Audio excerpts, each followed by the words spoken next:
Bonsoir, Monsieur le Président. Bonsoir. D'accord, ce soir, j'ai quelques questions à vous poser par rapport à l'ONG. D'abord, je veux demander, est-ce que vous mettez dans le sigle d'APCEI? UDAPCI signifie Initiative pour le développement de l'Afrique, la promotion de la culture et des échanges internationaux.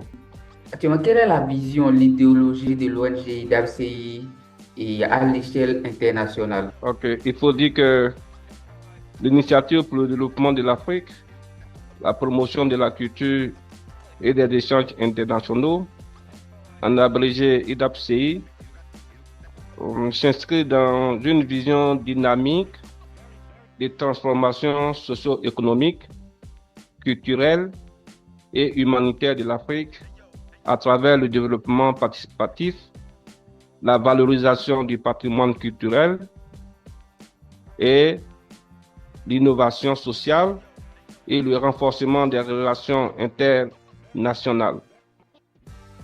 Elle trouve, je peux dire, son essence dans le droit de la prise en charge ou de l'apport de l'aide humanitaire aux populations défavorisées, notamment dans nos différents pays en Afrique. D'accord. Et comment cette vision inspire-t-elle les interventions sur le terrain? Cette vision déjà a un impact positif sur le terrain à travers le travail colossal qui a été confié au directeur exécutif résident. Chaque directeur mettra en œuvre un plan d'action qui sera acheminé au conseil d'administration afin de monter un programme triennal définitif pour l'exercice 2026, 2027 et 2028, un programme triennal. D'accord. Et dans votre programme d'action, les actions de l'ONG doivent impacter combien de pays? Les actions de l'ONG doivent impacter tous les pays membres de l'ONG. D'accord. Et quels sont les objectifs spécifiques de l'ONG? Ben, il faut d'abord noter que l'ONG s'est fixé plusieurs objectifs. L'objectif premier, c'est de sauver et de préserver des vies humaines en Afrique et dans le monde entier, alléger aussi les souffrances, recenser les besoins des populations et les monter en projet, transformer ces besoins en projets afin de trouver des solutions idoines en faveur de ces populations. Alors, si nous voulons parler d'objectifs spécifiques, l'ONG s'est dotée de plusieurs objectifs spécifiques. Défendre les droits des personnes en situation de handicap, des veuves, des orphelins et enfants vulnérables pour leur insertion sociale. Organiser aussi des ateliers de formation des jeunes déscolarisés, des jeunes entrepreneurs par le biais de notre premier partenaire statutaire qui pourra apporter des formations à ces jeunes qui en ont besoin. L'un de nos objectifs le plus important est aussi d'organiser des festivals culturels et artistiques afin de collecter des fonds à la construction des écoles, des centres de santé, des centres de formation au profit des jeunes que je viens de citer tout à l'heure, notamment les orphelins, les enfants vulnérables et les personnes en situation de handicap. Nous avons aussi comme objectif spécifique de mettre en œuvre des programmes de création d'activités génératives de revenus à travers l'installation des fermes avicoles, piscicoles et agricoles pour la jeunesse. Mettre en évidence l'accoutrement, la gastronomie et les traditions artistiques de l'Afrique et les autres pays du monde. On a aussi, comme point culminant, mettre en place des unités de production, favorisant la création d'emplois au profit des jeunes. Mettre à la disposition des étudiants africains des bourses d'études qui pourraient les accompagner à renforcer leurs compétences ou leurs connaissances académiques dans les universités internationales. Il est donc devoir aussi d'autonomiser les groupements marginalisés, à réduire l'inégalité, réduire la pauvreté, réduire les inégalités sociales. Donc, nous avons le devoir également, comme objectif spécifique, d'accompagner l'insertion intégrale des jeunes affectés par le VIH, par la fragilité sociale en zone urbaine comme en zone rurale. Nous devons contribuer à l'amélioration d'un cadre légal en faveur de l'insertion intégrée des jeunes et de la légalité du genre, que ce soit l'homme ou la femme. C'est vrai que vous aviez des objectifs et pour les atteindre, il faut des stratégies. Et comment l'ONG compte les atteindre?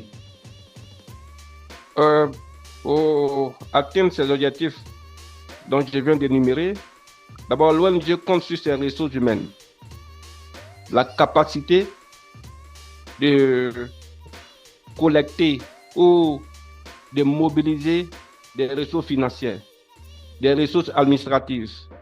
Quand je parle des ressources administratives, je parle des partenaires au développement social.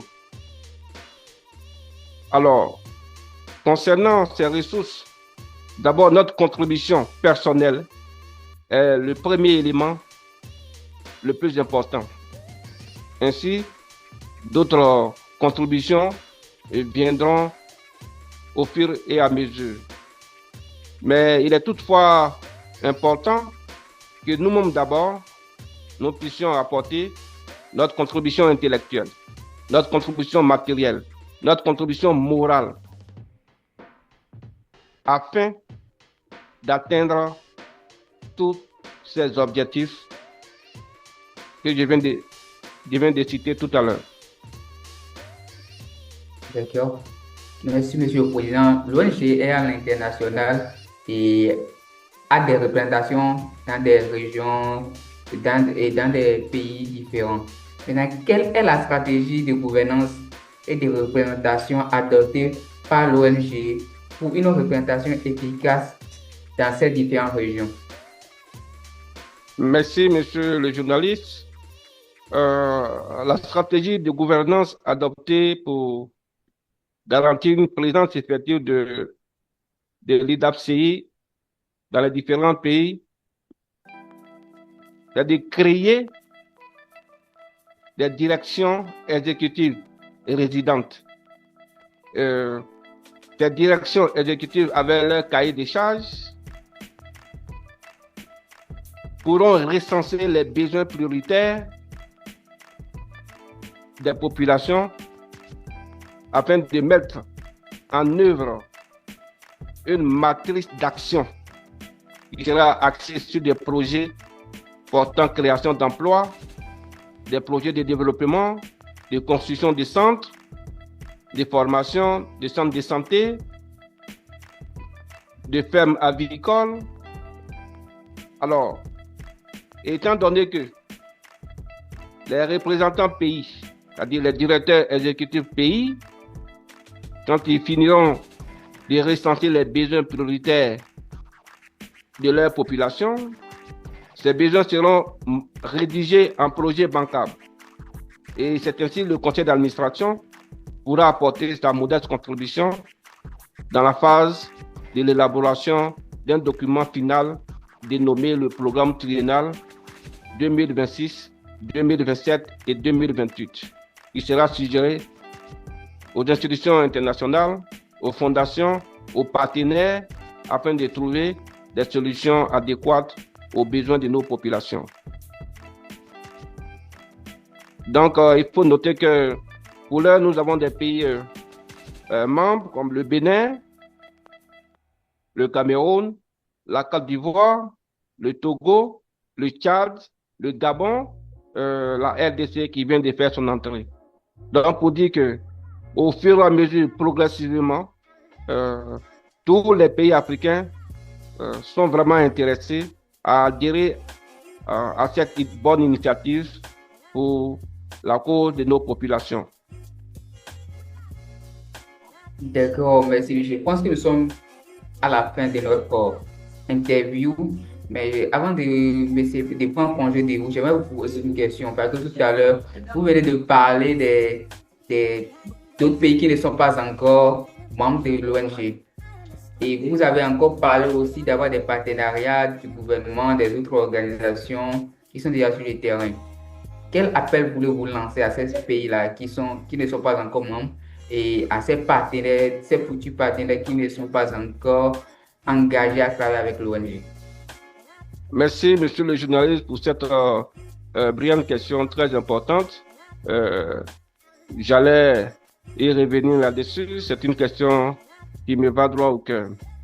Nous lançons un appel solennel à tous les Africains que cette organisation est la leur. En venant au sein, en s'adhérant à cette organisation, c'est d'apporter un ouf de soulagement à nos populations. Donc, mon appel est lancé à tous les entrepreneurs, les jeunes entrepreneurs, à tous les jeunes qui travaillent dans le développement social, de s'abonner à nos pages, de s'adhérer à l'initiative pour qu'ensemble, nous puissions contribuer au développement de notre cher continent. Quant aux organisations internationales sœurs, effectivement, nous allons collaborer avec ces organisations qui sont déjà sur le terrain, qui nécessitent aussi notre présence dans les différentes contrées de l'Afrique. Il faut noter que l'Afrique est un vaste continent. Après l'Asie, c'est l'Afrique. Notre action nécessite la couverture de toute l'Afrique. Alors, les organisations non gouvernementales qui sont déjà sur le terrain, nous les encourageons et nous acceptons de collaborer avec eux dans la même direction afin d'atteindre nos objectifs similaires.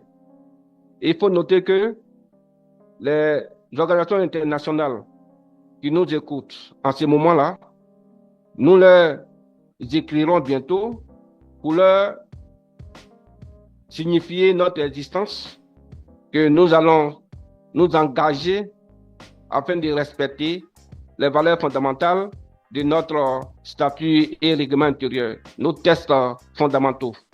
Alors, il est toutefois important d'aller vers ces organisations afin de tisser des liens de partenariat. Et ces partenariats vont nous apporter la communication, le développement des idées et aussi notre implantation sur toute l'étendue du continent africain. Vive l'Afrique, pour que vivre Idapsi.